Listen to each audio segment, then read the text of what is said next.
Nostalgia is a sentimental longing or wistful affection for the past, at least according to Google. This feeling though can apply to many things. One I'm sure for being many is the video games played as a kid. I know I sure have nostalgia for many games, but the one in particular we're going to be talking about today is the Polar Express for the Game Boy Advance. So let's jump in.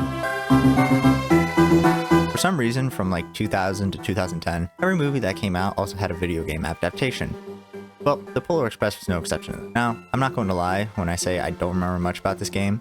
Before playing it, I remember there being a lot of ladders, skiing, and a train. I do remember the game though, but I also don't remember ever beating it. The game does follow the normal plot of the book and movie, but for some reason it does seem to misplace or get things wrong. Like the conductors explain things to the boy when he first lands, which isn't right. When it comes to the levels of the game though, there are a bunch of different types, and I will basically go over each type individually, but I will first start with the most common level type, and then move on from there.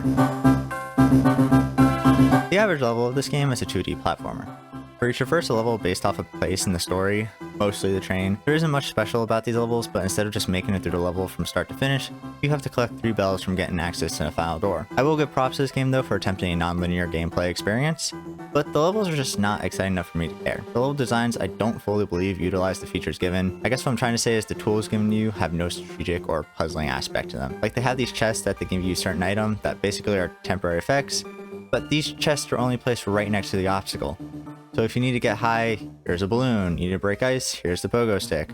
There isn't any puzzle to it. I guess the most puzzling part of these games were the boxes and the plates. But even then, the boxes were usually right next to the plates. So what was the point of that? The game did get harder as you progress through the story, but to me it was more of a nuance thing than an actual struggle. Like the game required a lot of waiting if you beat a level without taking any damage.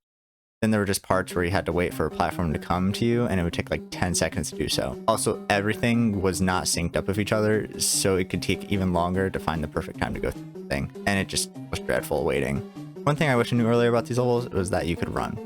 I don't know if I just missed it earlier, but for some reason I just didn't know until I saw these jumps that were just impossible, or at least until you ran to do them. I didn't know you could run.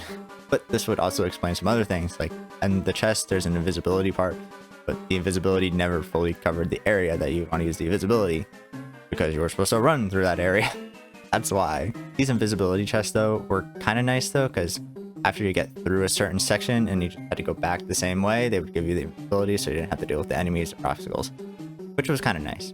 But one thing I never understood is why they also just had chests that just gave you nothing. Like, I don't know if it was supposed to be some kind of joke or something. It just didn't fit the movie to me or the game at all. There was no reason for this, and I didn't find it that funny. Just kind of annoying. Anyhow, for the most part, I did find these levels fun. I just felt like they were made much without thought and got bored quickly.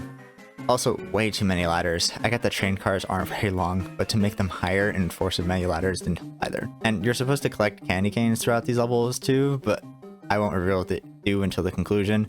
But I will say I never collected all the candy canes because I didn't care enough to do so.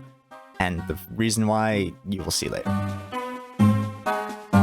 Sadly, since there's only one skiing section in the movie, there's only one level of the ski. This level in particular though is fun. It is literally just a basic jump or duck when the right obstacle shows up. You don't have any control of the speed, but in this case it's fine, as I believe the constant speed that they give you is a good pace, making it not too hard or too easy. The level is also a constant pattern, so eventually you can muscle memory your way to victory after learning the pattern as well. Out of all the levels though, I wish there were more like this, and I wish they kind of did more with it, because it was fun to play, and I actually enjoyed this level, but oh well. Now, there are train levels where you're controlling the train on the tracks, but the last one is on the pneumatic tube machine that the elves ride in that one part where whatever. Now, gameplay wise, they're all the same, but they do differ in art styles, which it does make a large difference in how these levels play. The actual gameplay part of these levels is basically just go right or left when the track allows you. Don't derail or fall out of the tube. This game is a cool idea and would be quite fun, but the biggest flaw of these levels is simply the art style and the graphics. When playing these levels, it's already unkind with the camera angle, making it hard to tell which path to go or where the next obstacle will be. Now, in the train levels, it's hard but not terrible, since the paths are at least easier to distinguish from the background, and you can kind of tell when the path ends because it will have a barrier. But with the pneumatic tube one, it's harder than it should be.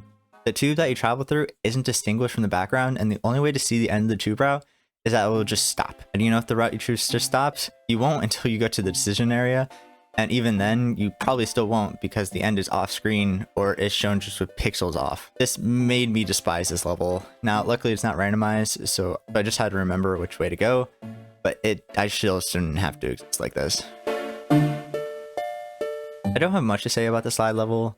You go down a slide and avoid the trash. Now, I will admit I lost once, but it's only because I didn't know you could fall off the edge. But yeah, this level is alright, nothing really special. It's like going down a water slide. The last level is actually terrible. It's just Flappy Bird, but somehow 10 times worse. The hitbox is unclear and feels inconsistent on the blimp. The obstacles just feel randomly placed, where some part of them feel impossible to get through without taking any damage whatsoever. Luckily, they are nice enough to give more than plenty healing heads to compensate this. The candy canes even seem impossible to get through, but also I just gave up on collecting them. I just dislike this level a lot. Good thing there was one. The Polar Express has some good things going on and some bad things. But overall, I just couldn't get myself to enjoying playing through these games. I actually just wanted it to be over. What made me the most annoyed was the big collect all the candy cane awards. Want to know what it does? It does not give you a secret ending or a cool secret level or anything. It just finishes the ticket in the main. It puts believe on the ticket. That is all collecting the candy cane does. So it's not worth it at all. So did the Polar Express live up to nostalgia? For the first time, I'm gonna have to say no. It did not.